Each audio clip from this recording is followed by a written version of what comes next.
All right, we're firing away. Okay, so Eddie Malenk, tell me about your experience in the military during Vietnam. Well, I was drafted, and there were two ways to go. You were either drafted or you enlisted. And enlistments were usually 3 years, 4 years. When you were drafted, it was a 2-year commitment.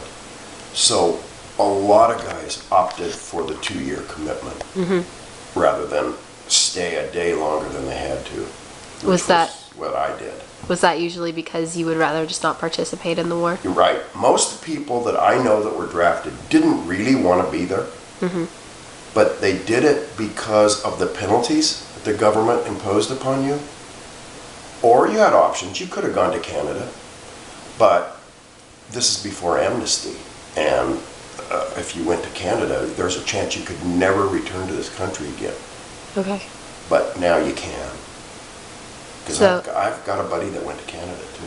and when was this that you were drafted? I was drafted in December of 1965. And how old were you? 20 years old.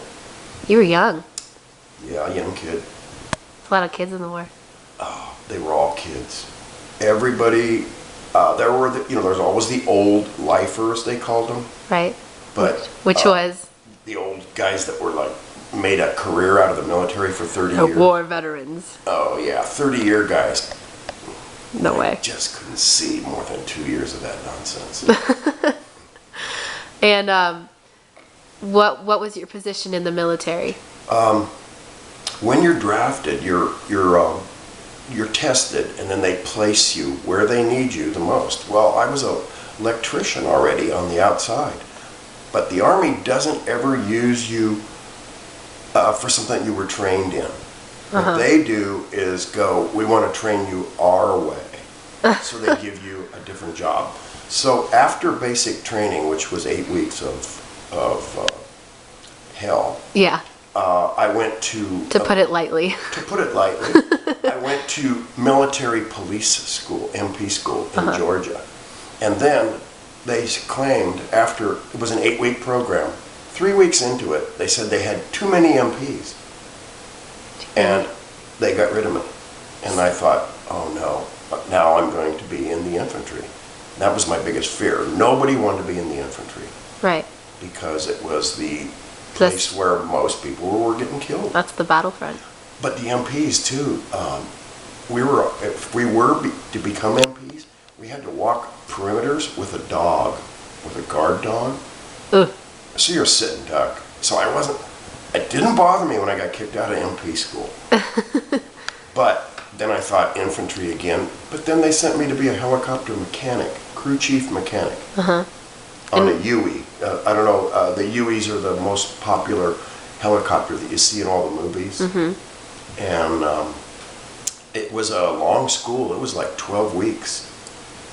And That is really long. this was in Virginia. Well, this is 6 days a week. What were you trained to do with the as a helicopter mechanic?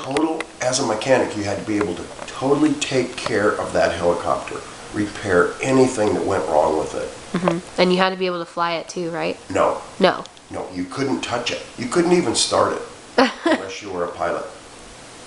So there's So just all you just we had to did- know about it. You just had to know about it, and then you were expected to be a door gunner, and they trained you with a machine gun.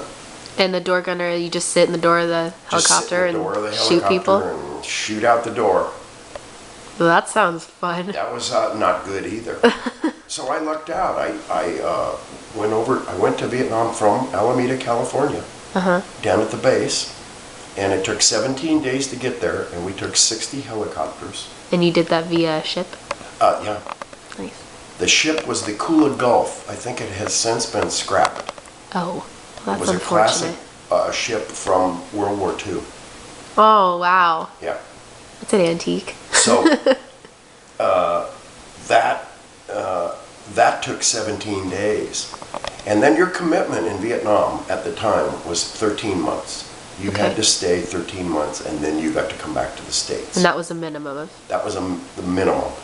But they left me in the States too long because of MP school and trying to get me a new thing. I only had to do 8 months. I did 8 months in Vietnam. You got so lucky. I was lucky. So you were in Vietnam as a helicopter pilot. What No, kind not of a pilot. I mean, as a helicopter mechanic. Yeah. And what kind of, like, you must have seen casualties and stuff. What kind of things did you see there? The things that bother me the most, that I still think about, is they bring in a Chinook helicopter, and these were big helicopters. They carried like 50 troops. And they would bring those into the base with 50 dead soldiers wrapped in their ponchos. Yeah. All kids. And it was horrid for a young person to have to see that. Yeah. It was terrible.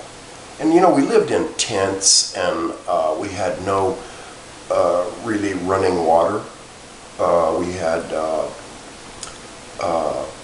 just ate in mess tents. It wasn't a good thing. Yeah.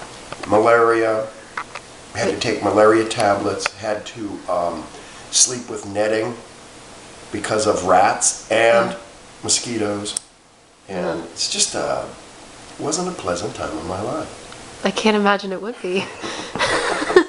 Let's see. So, Vietnam was in poverty, was what you were telling me about before. I was telling you a story that bothers me, still bothers me.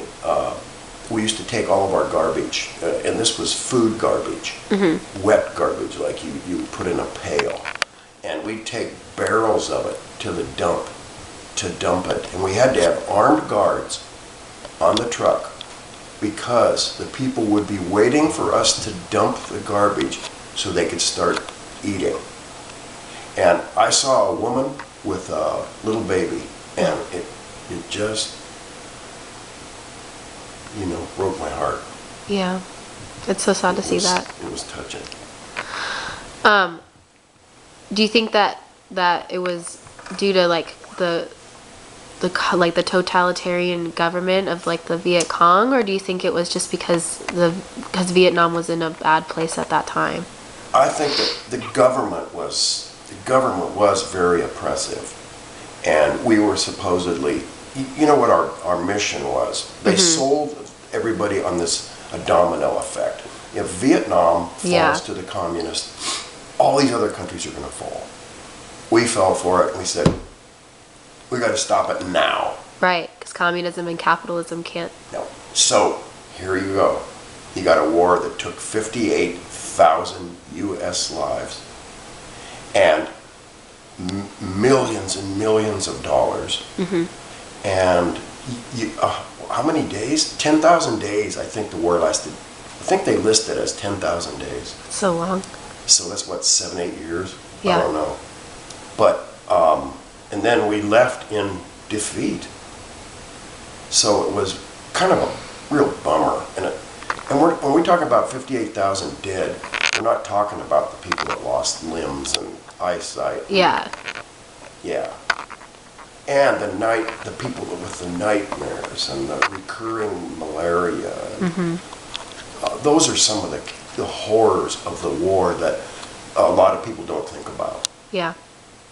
It's tragic. So looking back now, do you think if given a second chance and you had the opportunity, would you have participated in the war, or would you just write it off? I think that's a really tough question. I don't think I would have done anything any differently. I think I would have done what I was supposed to do because of the penalties imposed upon you if you didn't perform your 2 years, and roll the dice and say, oh, I just hope I don't end up in the infantry, hope I don't get killed, hope everything works out, and fortunately I'm here today for this interview. Yeah, you got lucky, didn't you? Yeah, I did get lucky. Look at you now. Now I'm 65 years old. Look at you. You don't look a day over 40. Thank you.